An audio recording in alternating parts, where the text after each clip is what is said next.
was a dark and stormy night, nor'easter rolling in.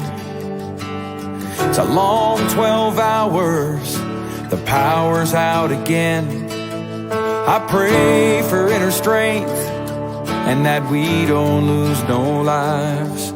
Just another day in the first responders' eyes. Half a cup of coffee's gone, the first run comes in. A car slid off the road, there's a family trapped within. My heart beats like a hammer, I can barely catch my breath.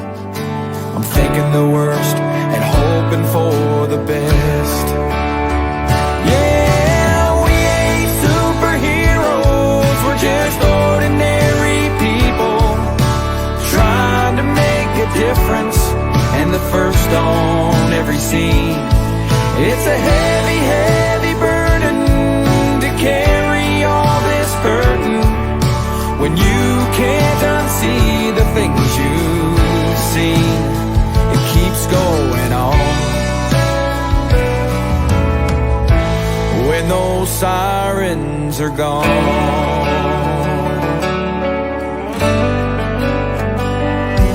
Now my shift is finally over, I gotta deal with what's mine and try to find a way to leave those tragedies behind. So I hug my 2 children, a kiss on my wife. Just another day, the first responder's life. Yeah, we ain't superheroes, we're just ordinary people trying to make a difference, and the first on every scene. It's a heavy, heavy burden to carry all this burden when you can't unsee the things you've seen. It keeps going on. When those sirens are gone.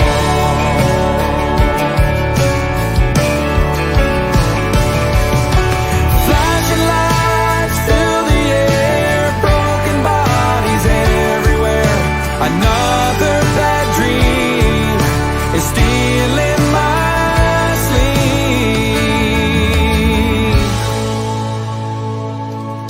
'Cause we ain't superheroes, we're just ordinary people trying to make a difference, and the first on every scene. And it's a heavy, heavy burden to carry all this hurting when you can't unsee the things you've seen. It keeps going on. When those sirens are gone, it keeps going on. When those sirens are gone.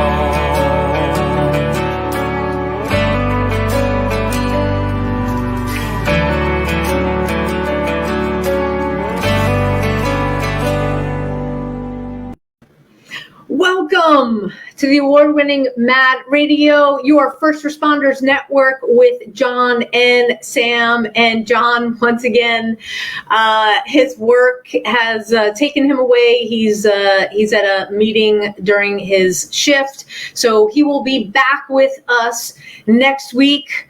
And, you know, I want to just start the show out with a couple of shout outs. First, to the Dallas Police Department and the amazing Run for the Blue that we had this past Saturday. Huge crowd. Awesome to see everybody out in Dallas for such a worthy cause. You know, we lost 6 police officers on the 7th of July. Gosh, it's been 5 years now, and we ran in honor of them, and it was just so great, again, to see everybody's faces. We had police officers running in, it was a 5K, running in full gear, and it was hot. and hats go off to them. God bless them, and just everything that they do in light of this political climate that we are in. And speaking of this political climate, you know, we don't like to get really too much into politics on this show. This is all about healing our heroes, but they are caught in the middle of something really serious. And unfortunately, it's going to come down to making a choice for our first responders, specifically our law enforcement officers. Okay, wherever you're watching from, I don't know what your, if you have newly created mask mandates that are coming out in Dallas. We actually had the chief judge violate our governor's order, and during a commissioner's court hearing, he had one of the commissioners who refused to wear a mask. Again, there is no mask mandate in Texas per the governor. Judge Clay Jenkins, yes, I am saying his name, had a commissioner removed by a sheriff's bailiff. Now, okay, if you look at law enforcement as a whole, the sheriff is supposed to be our line of defense. They are supposed to uphold the Constitution no matter what. And these elected officials are putting our law enforcement officers in a very bad position. And to everybody listening out there, especially to anybody wearing a badge, remember the oath that you took. Okay? You are to protect and serve the community, not a judge, not technically the governor, not a mayor, nobody, and nothing but the U.S. Constitution you swore to. So when it comes down to it, unfortunately, y'all are going to have to start asking yourselves the difficult questions. When you are put in a position to arrest a citizen, to arrest another elected official in violation, in direct violation of a governmental order, are you going to do it? Because the last thing that John and I want to see, and that people that are on the right side of this, and I don't mean conservative right side, I'm just like on the correct side of this, you absolutely have a choice, and you need to remember what oath you took. And it is not being and giving allegiance to another human being, okay? Just going to say that piece, and hopefully you guys can get the word out to your sheriffs. Big lawsuit happening already, again, against the Dallas County judge, and we will see how the Attorney General for the state of Texas handles that. Hopefully Clay Jenkins will have his day or get censured or whatever, because he can't go around willy-nilly violating the law. And please, Dallas Sheriff's Department, you do not take orders from Judge Clay Jenkins. Remember, you swore an oath to the U.S. Constitution. That's ultimately what should guide you. All right, off my soapbox, everybody. Sorry, a little hot about what's been going on here, and about the politics that are putting our men and women in uniform in harm's way. And you know, it is. The more this the more this continues to happen, the more we're going to see the effects and the mental effects, because there's pressure from all sides. People are in a pressure cooker right now, our citizens, our men and women in uniform. And our guest tonight he's very familiar with that pressure cooker, and he has a unique outlet in which to deal with that.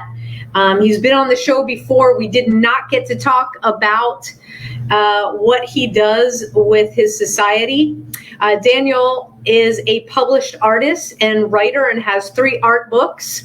He has many articles of his work that are featured in Canadian Paramedicine, the Journal of Emergency Medicine, Fire Rescue Magazine, EMS One, EMS World Magazine. The list goes on and on. He's traveled internationally speaking on his art and personal experiences with occupational stress injuries and post-traumatic growth.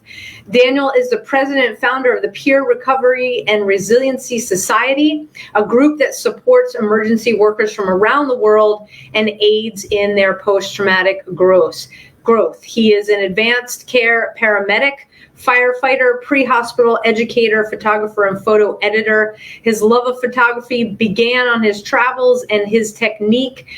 And as his technique developed, he started to produce a blend of photography and graphic art, which he calls photo art.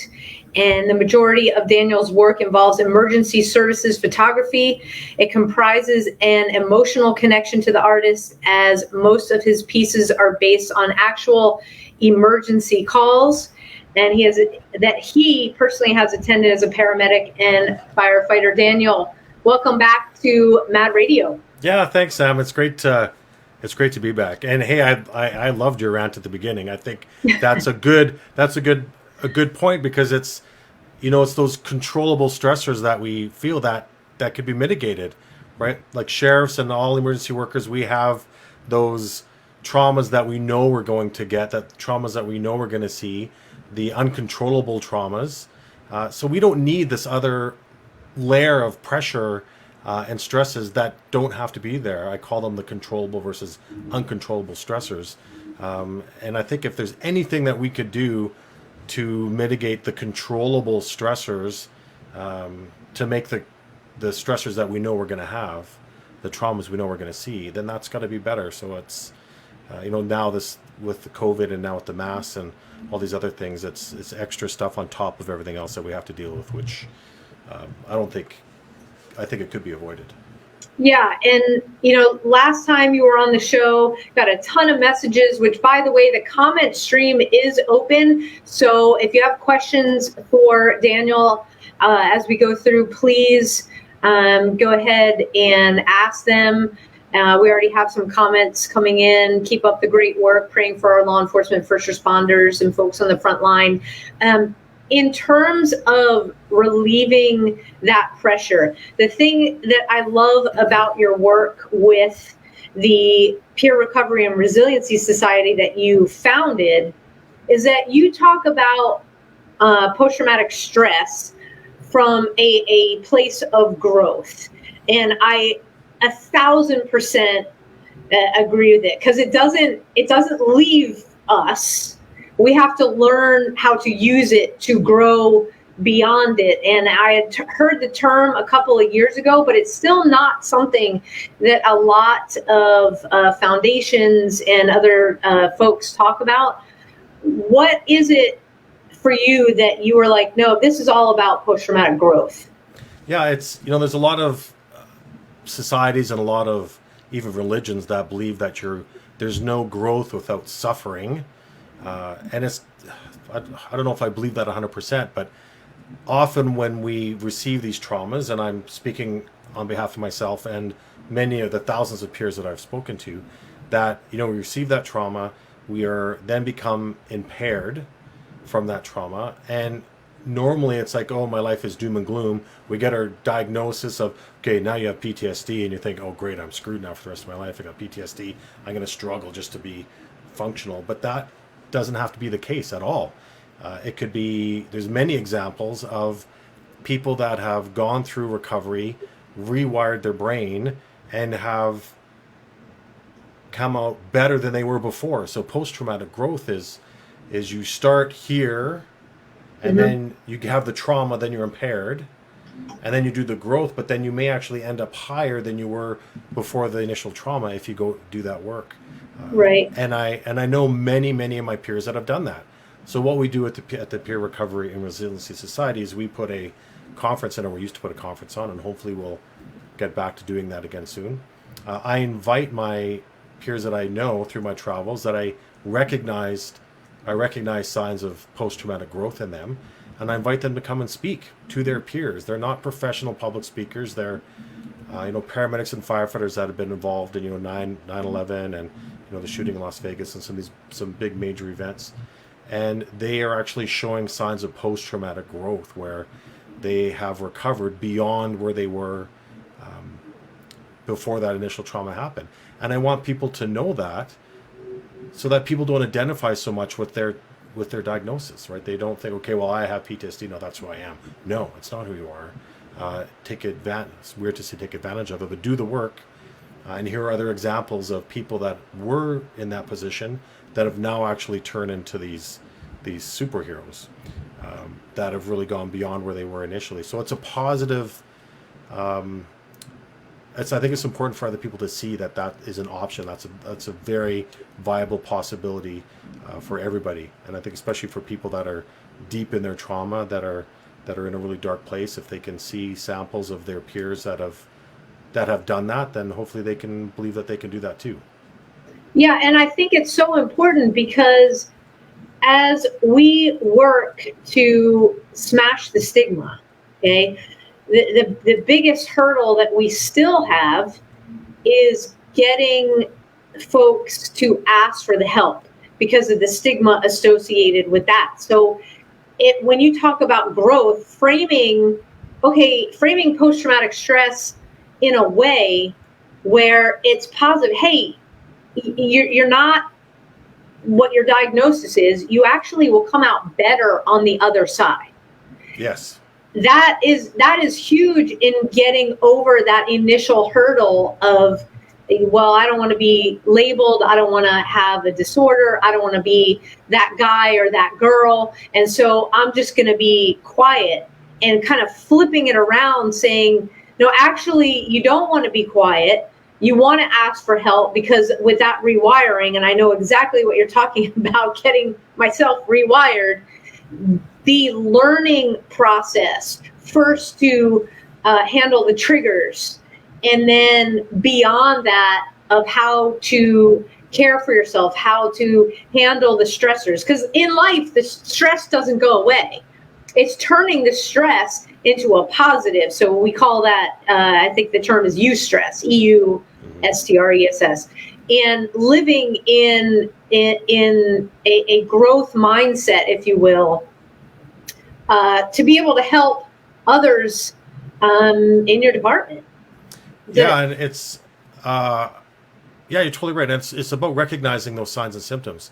I was first diagnosed with PTSD back in 2014 from an event that happened in 2012, and I got the treatment. That's where I started doing my artwork, and I felt I was doing really good. Right, I was doing really well. I felt, I educated myself. I started the society. Met many of my peers and learned a lot about mental stressors, and I felt I was in a really good spot. But I'm off work right now for mental stress, right? So it happened. So even though I felt that I was, and then I've been re-diagnosed, or I got diagnosed again, because what happened is, even though that I felt that I was in this positive place, these symptoms started to come at me, right? But I think because of the experiences I had in the past, I recognized them. And things for me that didn't happen before, I had new symptoms that weren't there the first time, like problems with my memory. I felt that I was disassociating from who I was. Like I'd be in the back of the ambulance and I would feel like I was beside myself visiting someone else working, and I felt it was going to be detrimental potentially to my patient. So I stepped out, and now I'm getting treatment for that. So even though I felt that I was in a pretty good place, that doesn't mean I'm immune. It doesn't mean I'm immune from, you're not, I'm not barricaded, and I don't have a vaccination for post-traumatic stress. I was still affected, but because of the work I did in the past, I recognized it. And yeah, like now I'm not in a good place right now. Like things are upside down for me, but I'm getting the help that I need. And I think that's important. And that again is a sign of post-traumatic growth, that you can recognize it. And I know that I'm going to work through this because it's new treatments that I have to do because this is new symptoms I'm having. And because of that, I'm going to come out even better than I was before. And I thought I was doing pretty good before. So it's, and I think that's really where resilience comes in too, is you have to go through that gauntlet to build that resilience. So I see it as an opportunity, not as a weakness, not as a sickness, not even as an injury. It's this kind of, these things kind of sidelined me. They came from the side unexpected, but I'm dealing with it, and I'm going to do what I have to do to recover from that. And I know when I'm done, that's just going to make me even stronger than I was even before. So it's almost like an opportunity, really. Well, thank you for being so open with everybody. And you said a key thing, that first you had the awareness that something wasn't right. Then you had the courage to tell your, I'll say the upper level, the management, your command, and that they had the smarts, because you're a veteran, okay? Yeah, and that's the thing. Like, I'm an experienced guy. As far as firefighter paramedics go, it is just like law enforcement. I mean, there's not a huge rush to like sign me up. You guys are being taxed at a level just like here in the States, unlike we've ever seen. And the fact that they said, all right, go do what you need to do, because they know you're going to come back better and you're going to be able to lend your experience, is what is key. And also, when you speak, it comes from a place of authenticity for you, and just like me and John, to get up in front of a room and be like, hey, not every day, once you go through your treatment, it's going to be a great day. There's this thing that's always running in the background. Now, it's not something to be concerned about. It's just something to notice. If all of a sudden you just out of nowhere scream your head off at your kids, like, where did this come from? Yeah. Let's take a step back. Let's examine this. Or if you find yourself, being really short tempered at work, this, I always like to say, the signs are there. It's just learning the awareness piece. And it helps if you have a really awesome partner or people in your squad that can say, hey, knock, knock, Sam, what gives? Yeah, and explain why. Right, so if they say, what's... The thing isn't flying, what's your deal here? Yeah, hey, Sam, what's wrong? You feeling okay? And you're like, yeah, of course I'm feeling okay. Why do you ask? Well, these are the reasons, Right. Specific reasons why. And then you're like, oh, yeah. And the difference for me this time, initially when I was first diagnosed in 2014, it took a long time for me to realize what was happening because I didn't know what the symptoms were. I thought it was everybody else, to the point where I was actually suicidal at that point. And I thought that was okay. That's a viable plan. I can go to work, do my job, be good, a good paramedic, firefighter, but on my way home, I'm going to kill myself, right? That's messed up when I think about it now, how crazy that is. Right. I didn't know I didn't know the trouble that I was in back then. Versus now, new symptoms are coming at me, but they're not sneaking up on me like they were before. And I was, when this started to happen, I'm thinking, oh man, I got these interviews lined up like your show, and I'm thinking, what am I gonna say? I usually come on and talk about, oh yeah, post-traumatic growth, and yeah, I'm this mental health superstar, and yeah, everyone will be okay, and then I'm in this example. But then I thought, no, I have to be authentic. I have to be vulnerable, because that's what I do in my artwork. That's what I do. So I decided, no, I'm gonna say how it is, and but knowing that, I have a positive expectation and a positive outlook. Even now that I know, I recognize and know that my brain chemistry right now isn't normal, I still am optimistic about my outcome. Well, that's great. And optimism is a huge, if you look at resiliency as a puzzle, that optimism part is huge. And there's a lot that goes into learning how to be an optimistic person, because let's face it, in our line of work, no, it's hard. It's not easy. Well, We after see, seeing we this can stuff. laugh about it because we know it's not for everybody listening. It's really not humorous, but that's how we, we deal with it because the cynicism, the lack of trust, and like I said, it's magnified right now, will set in. Mm-hmm. And if you allow that to consume you, you miss the small things and what you're grateful for every day, right? Like for me, the sunrises that I post on Facebook, and how do you build into your, I'll call it your optimism plan? Well, I know because of the work I've done with post-traumatic growth is that I know once I'm done the therapy that I'm going to start right away, that in the end I'm going to be better than I was even before these new symptoms come in. So I'm actually looking forward to who I'm going to be when I'm done, because I recognized who it was the first time I went through this. Like it's not easy. It's difficult. My sister, because I'm in BC right now and I'm at my sister's, and she came up with a great quote that I never heard before. It's like, one door closes, another one opens, but no one tells you that there's a fire in the hallway, which is true, right? That transition sucks. Like it's hard to go from that one door to the other door.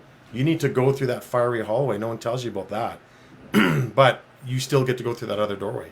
And that's what I'm excited about. That's what I'm being optimistic about, and that's what I want to share with people. I want people to know that I'm going through this, but I'm positive about it. And if I can do that, then anyone can. And I'm creating some crazy artwork with my messed up mind right now. I have some ideas for some really. Stay tuned to my web pages because I shared one last week that was pretty controversial, and I've got another one that I'm working on that's going to be really good, which I never would have done if these new symptoms didn't come at me. I want to transition a little bit into your art because that is not only therapeutic. I mean, there's a lot of art therapy programs that treat post-traumatic stress and just stress in general. You've been doing this for a long time, and now that you're in this different place, awesome. You keep working through it through your art. Is there? Do you have the controversial piece where we can bring it up and share, or? Yes, I posted it last week. If it's, Sam, I don't know how to share on my screen here, but if you go to my Facebook page, it's on there. It's the sanctuary. It's called Sanctuary Trauma. So it's a picture of a fire chief, pouring gasoline on a firefighter that's holding a candle. Like that's, when I even say that, you think, oh my God, that's horrible. But the chief is blindfolded.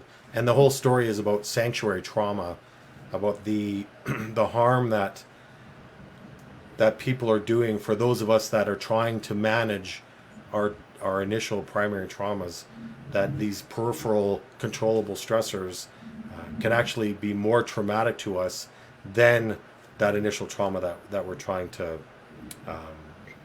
keep under control.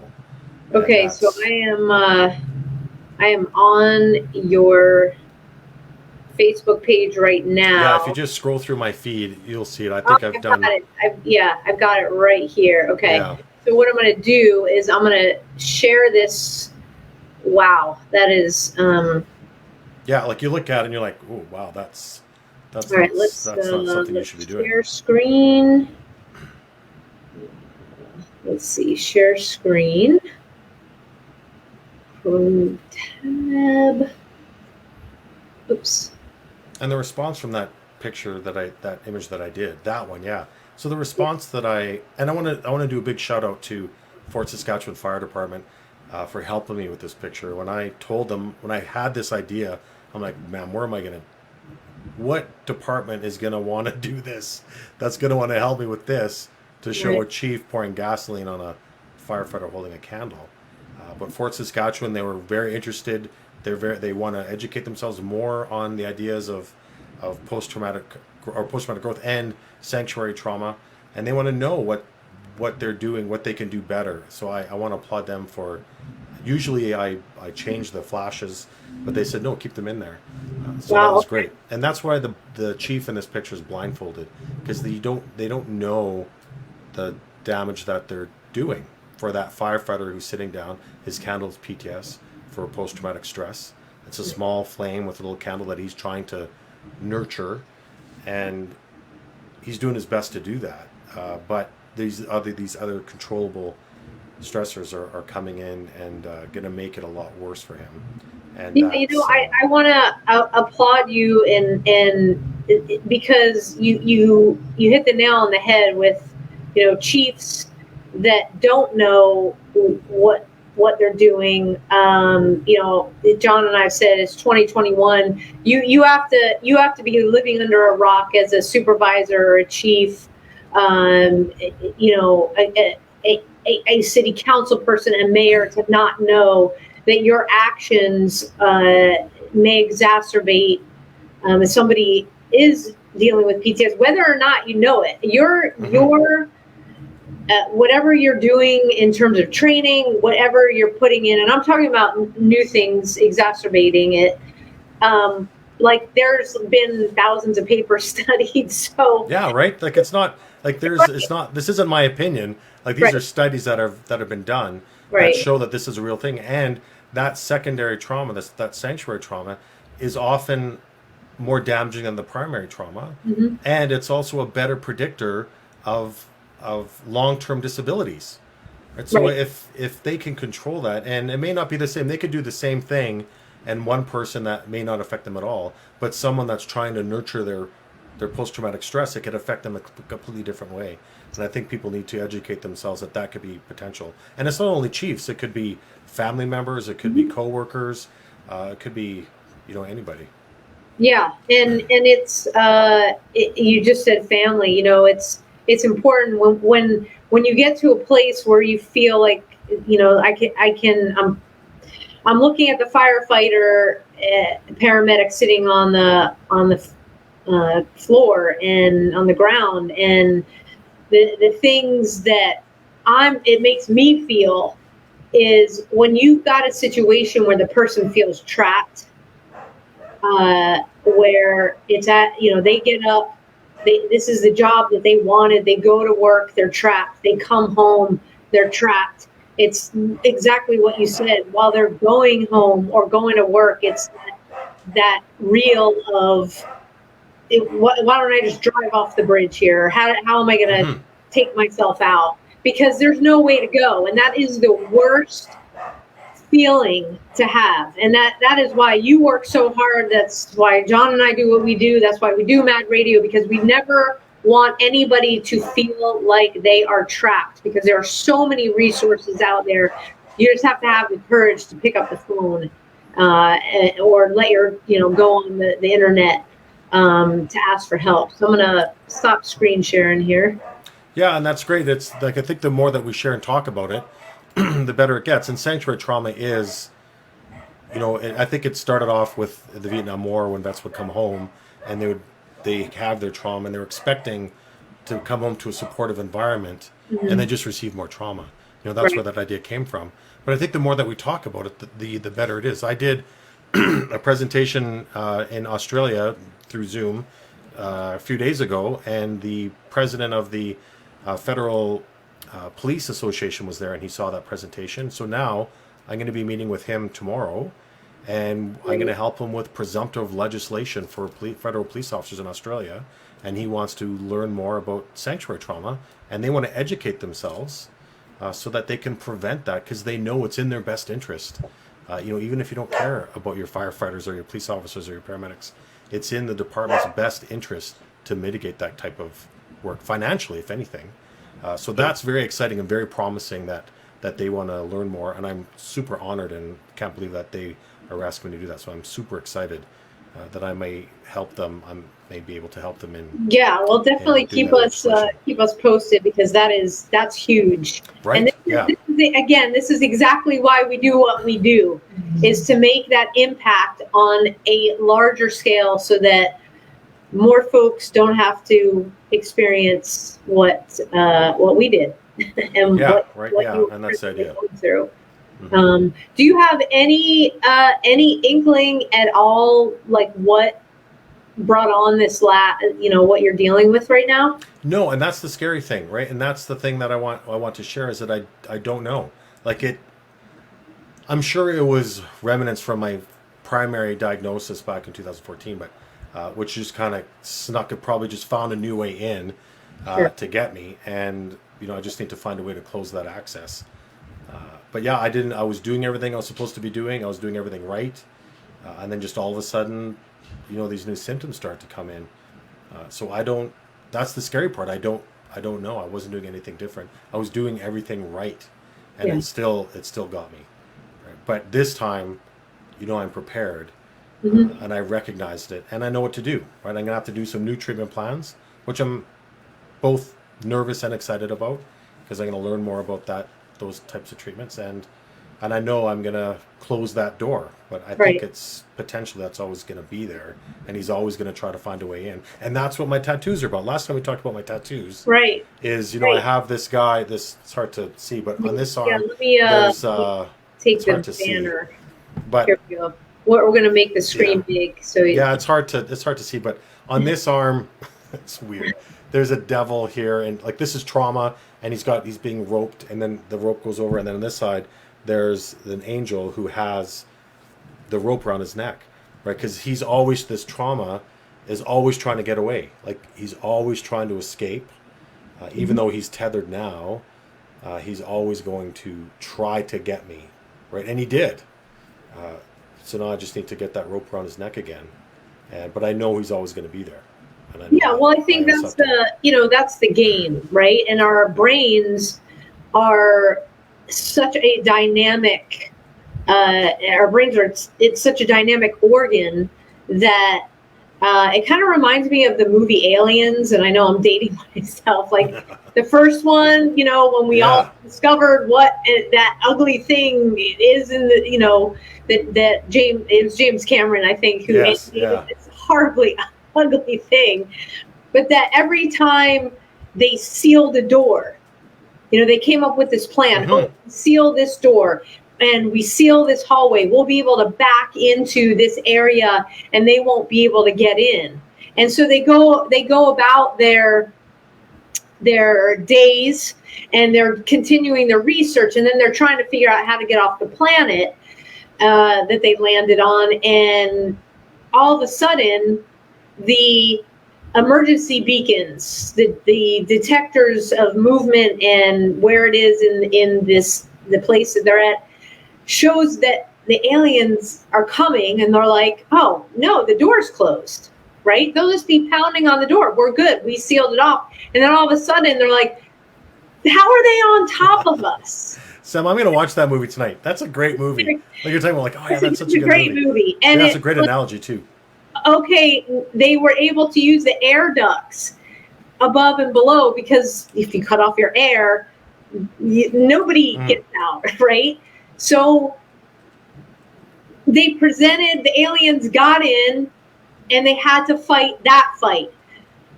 And we don't want what happened in the movie. We don't want you to give your life to try and figure out that fight. But I find it's the same thing. And it's like, we've got to find that trap door to pull ourselves through.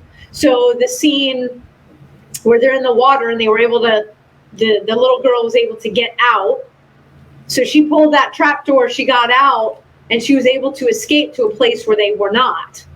So it's with post-traumatic stress brain, the devil comes up, the evil, whatever you want to term it, the alien, this is not me, rears its ugly head. You pull that trap door, you fall into a space that's unknown. So that's what's scary, right? That's what is nervous. But you get to a space where that's left behind. Yeah, it's like they've shown their hand, and now I just have to work on closing that access. Yep. So when I've done that, then I'm going to be more resilient than I was before, because now they found a way in, and I'm going to close that door on them, which is going to make me stronger in the end. So it's both scary, but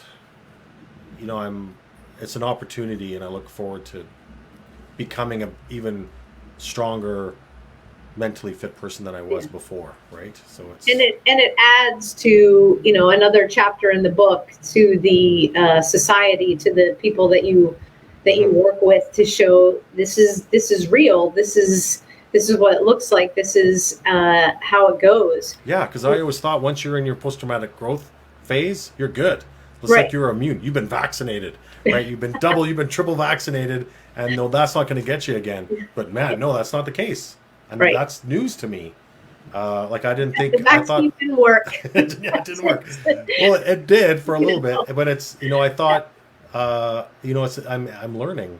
Right. And it's, It created a new variant. it created a new variant, but I'm gonna beat it. Right. But it's something that my beliefs are changing, which I think is okay, because that's going to increase my resiliency as well. That Absolutely. Even when you think you're doing everything right and you're feeling great, and you feel like you're in your post-traumatic growth phase, it can still sneak up on you. But again, the difference is this time I know the signs and symptoms, and I recognize it early, and I'm gonna do what I have to do to cut this off. So I want to go back into your art. So for it after, gosh, it's been a couple of months since you were on, and we shared some of your art. And the thing that was absolutely amazing was that people were like, "Oh my God, we have that in our station." Or, "Hey, I know that guy's art." You've connected worldwide, because we had comments from all over the world. And I'm gonna pull up and start sharing. Let's see the screen here again. So bear with me, everybody, as I do this. Let's see. Let's go into galleries. Is there a particular gallery that I think we covered?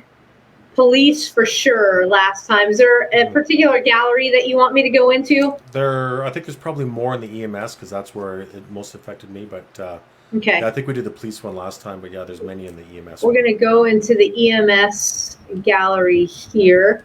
And let me come back here and share my screen. Sam, if you really want to shock people, you can show them the one. It's called "The Demon Eats the Ambulance Driver." I don't want to. The demon eats? Did you say eats? Yeah. Okay. I don't want to scare anybody, but that one is the most. That one is, and you'll know which one it is when you see it.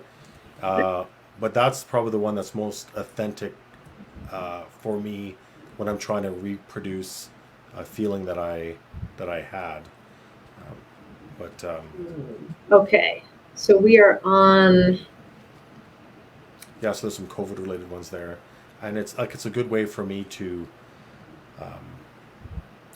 process the things that I have. So I'm very lucky that I have that outlet for myself, and I'm really lucky that my peers look at it and can attach their own experiences to it, and they connect to it.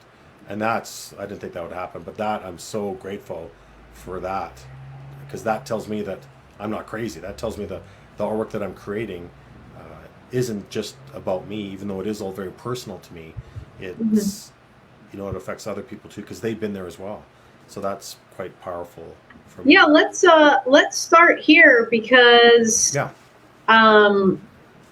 this right here, this is huge. This is exactly what we've been talking about since the top of the last hour, about change, resiliency, and recovery.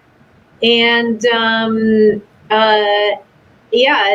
just ask right off the bat, and if John and I can use this in some of our presentations. Yeah, absolutely. I did this model for all. I did one for police. I did one for fire.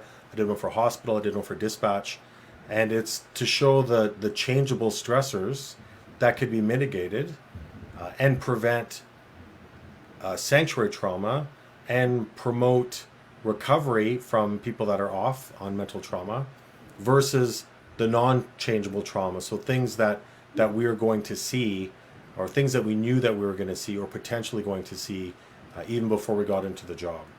So Right. those are the traumas that are expected. But if we have those traumas, it's always nice to come back to a supportive environment, supportive station, a supportive family, and that will promote recovery and mitigate the long-term disability for many of us. That's So fantastic. it's the changeable parts. In this one, salary, favoritism, staff shortages, forced overtime, poor leadership, constant changes in policy, punitive work environment, sense of value, and lack of support. Those are things that could be changed. I always think that Google ran the emergency services, or my wife sells Mary Kay makeup, and their model, like every month my wife gets a pin in the mail saying how wonderful and great she is, even when she does terrible. Like, even though she hardly sells anything, they're always there supporting her. I'm thinking, man, I wonder if Mary Kay ran the emergency services. We'd all be driving pink ambulances and fire trucks and police Well, cars. we all look Right? good, right?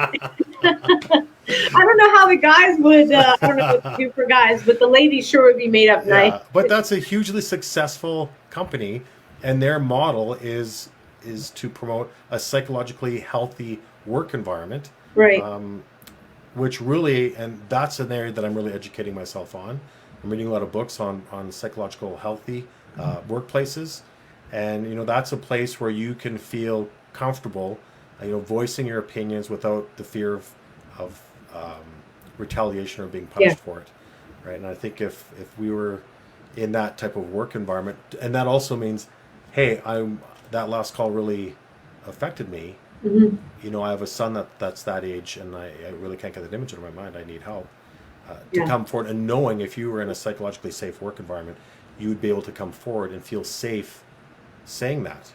And many of us do not feel safe saying that because of the negative stigma.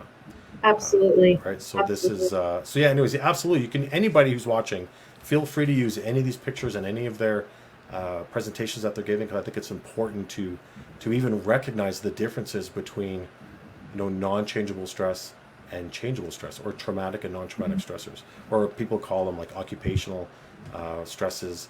But there's that's work that we could be going on. That's work that we could be changing and fixing. I feel like we have this myopic view, or this narrow vision view of, you have PTSD, and your PTSD is caused from that call you went on. Right. That's the cause of your stressors. But after speaking with thousands of my peers from all around the world, I ask them where their stress comes from. It's, my coworker or my bosses, or, my family, or, it's because I'm forced to do overtime, or if those are the parts that they say causes their day-to-day stress. Yeah. Right? And those things can be helped, can be changed. Right. But for some reason, we always focus on, we go to these horrible events, and it's, thoughts and prayers, and that's it. Nothing gets done. Absolutely. It's All the right. stuff that happens that's important. Let's, okay.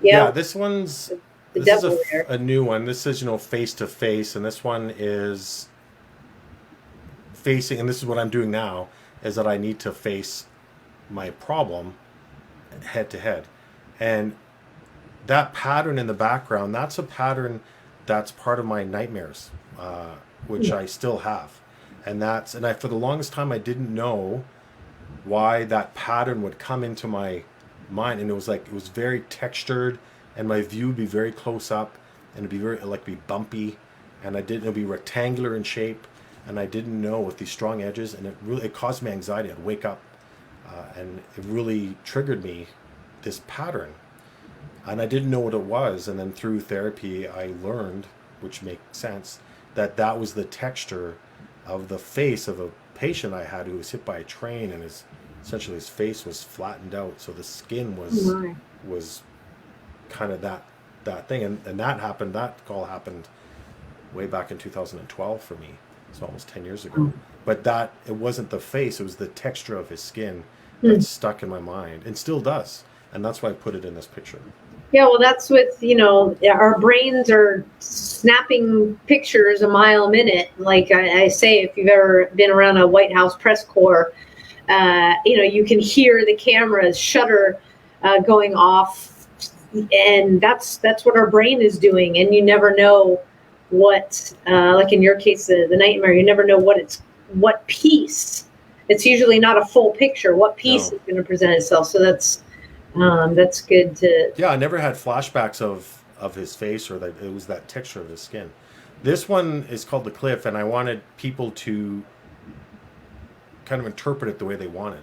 And I got lots and lots of different interpretations of it. What does the clock mean?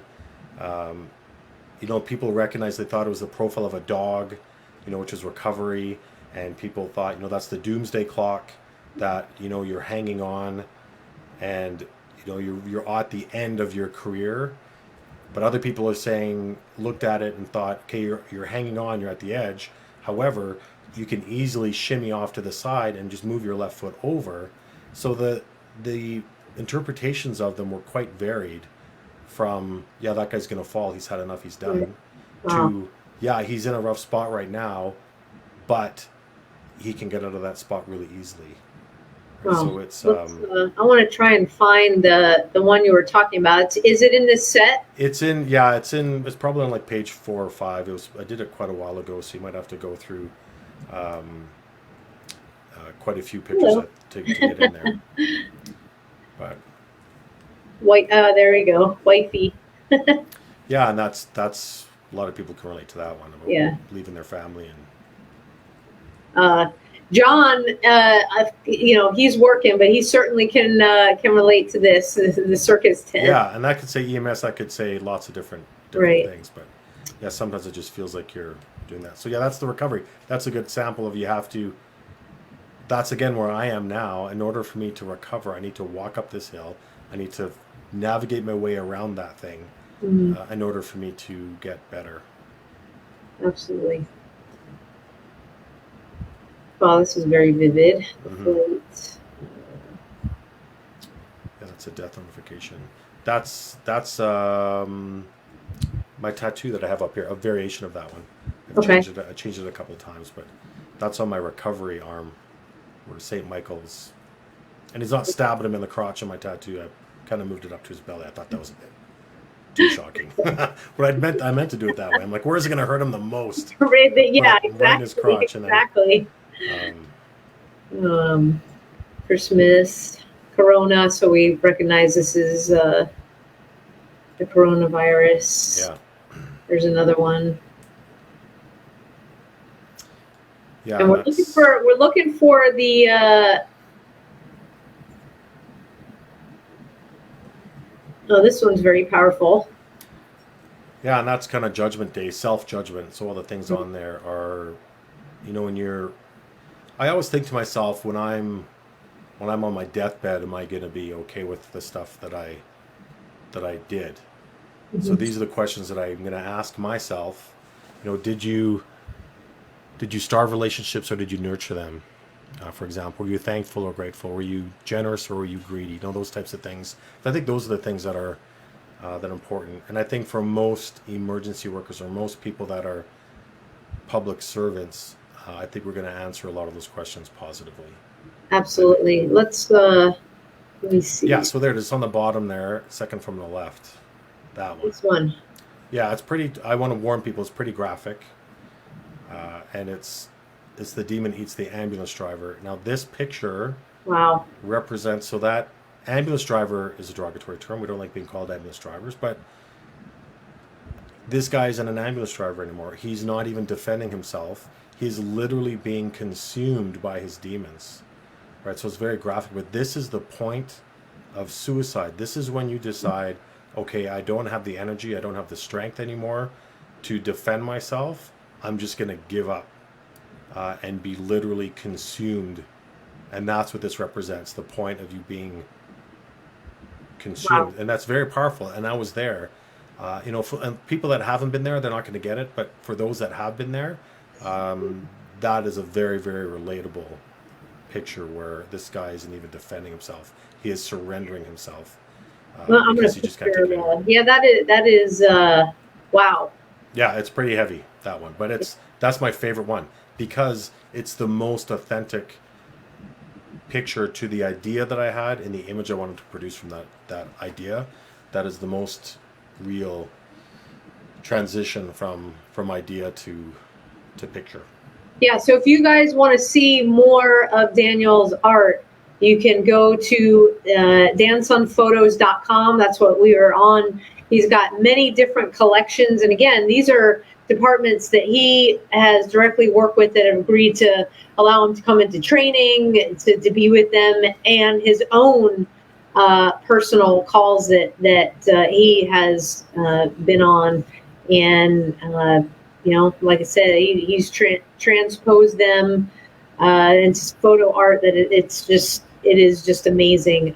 Daniel, I want to thank you so much again for being with us tonight, for discussing your art, for discussing very authentically where you are right now. A lot of people are just like saying hi, praying, and we certainly wish you all the best on this journey that is going to bless many in the end. And we always end the show by asking our guests, if you could give one message right now to the first responders out there, what would that be?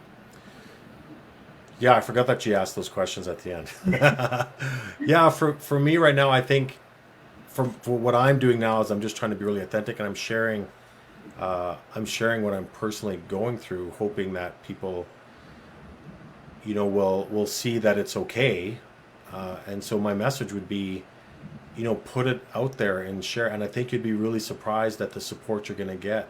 And the people that aren't there to support you, then you don't really need their support anyways, if they're not going to stand there for you. So I think it's important, if you are feeling some stresses and you feel like you may need some help, to get the help and ask for it. Don't be scared to ask for help. And if you ask somebody and they turn you down, then that's a good information for you about that person. And just ask somebody else. There are lots of people out there that want to help. Absolutely. Sure. Well, again, thank you so much for spending the evening with us, an hour. And as usual, it flies by. Yeah, it's really quick. Yeah, we wish you all the best. And, we're always here to reach out to. So if you need a shoulder, you need an ear to listen, and stay in it. Stay in. Thanks. And I've been getting so much support. I see, Badge of Honor just put that they're putting out there that they're offering help if I need it. And that's like the support I'm getting from telling everyone, like, I'm going through transition right now. Like, I've been overwhelmed with the support from people, and that just warms my heart. That makes me feel that our community really is supportive, and we really do want to help each other out. And I think that's great. Yeah, that is fantastic. And continue to be safe, because lots of twists and turns coming in the next bunch of months from both of our governments. And if you guys seriously go to dansonphotos.com and check out all of Daniel's art. And just to remind you, you can purchase his photo art, and it goes to support a great society and the great work that Daniel is doing. So don't be a stranger to his website. Mm-hmm. And again, thank you so much, Daniel. We'll be in touch soon. Yeah, thanks again, Sam. Thank you very much. All right, take care. So, wow, another huge, powerful show. Daniel Sundahl, dansonphotos.com. Again, go and visit. And Daniel mentioned a badge of honor. We are so, John and I, Jeff and John, all of us, we are so happy to be a 501c3 finally. We're still getting stuff in order, but if you want to make a difference, not only for the show, so we can keep doing what we're doing, but for first responders out there, so we can keep bringing the program to them, visit abadgeofhonor.com. At the top, you'll see Mad Radio /donate. Every penny counts, not only to keep this show up, and hopefully after our very spirited beginning of the show, YouTube doesn't give us the boot. But the stuff has to be talked about and brought out there.